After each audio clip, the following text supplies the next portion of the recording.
Well, one thing that annoys me sometimes, as I said at the beginning, I'm not from here, and I often hear people who are from here always talking about the way it used to be. And I would say to them, it's great now.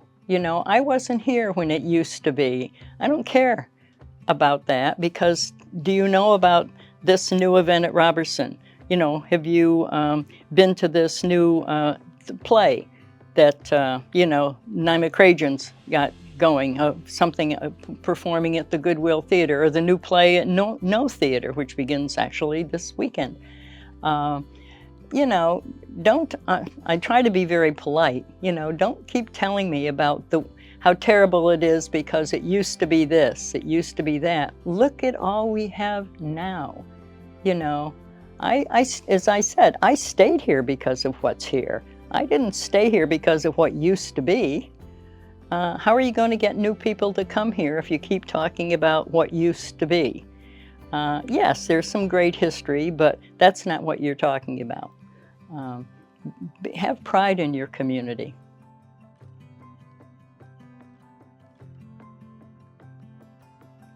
One of the problems I think we have had is without a local newspaper. A lot of people don't know how to find out about everything. And, oh, it's on Facebook. People are always saying to me, I didn't see you at that event last night.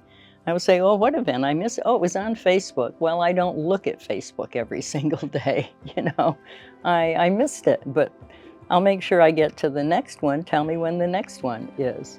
But I think that's a loss. As I said, I set up programs for the Broome County Historical Society, and I also do the PR for them. And I always could get an article in the newspaper about the next month's program. Very difficult now. I go into online, all the different community calendars for the local TV stations, radio stations, what little rural newspaper that we have. We've just all gone to media for advertising, and I don't think it's enough.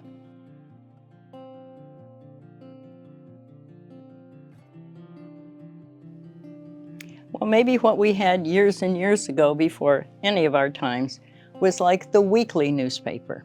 Dailies cost a lot of money, but a weekly newspaper, and forget the national and international news. People are going to get that on TV, they're going to get it online, and it's much more up to date. By the time you get a printed newspaper, and this was true before I dropped my subscription to the printed copy of the Binghamton newspaper, the first few pages, I'd already read that online or I'd seen it on TV news. Focus on local news. Maybe have a once a week newspaper that really focuses on local news, good news, but what are the arts? What's the culture? What's the history? What are other things to do this weekend? The way the newspaper used to have that section called Good Times.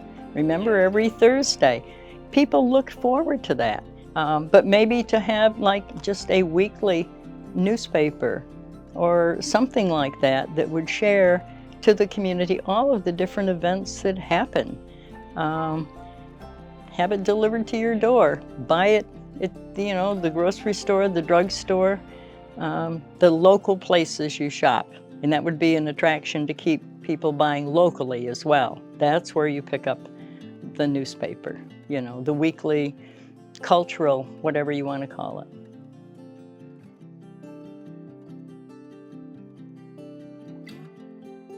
Well, even and Robertson doesn't have this that many other museums have, like ones I go to in the city, is like a coffee shop, a place where people could come, a coffee shop or a restaurant even. I mean, many museums make a lot of their money by having a restaurant.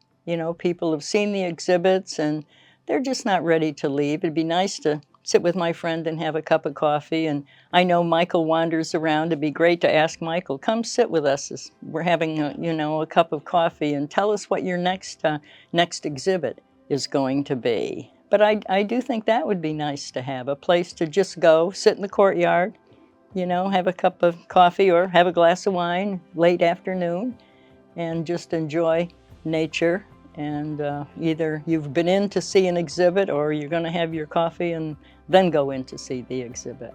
When people say there's nothing to do this weekend, I'll say you just haven't looked around.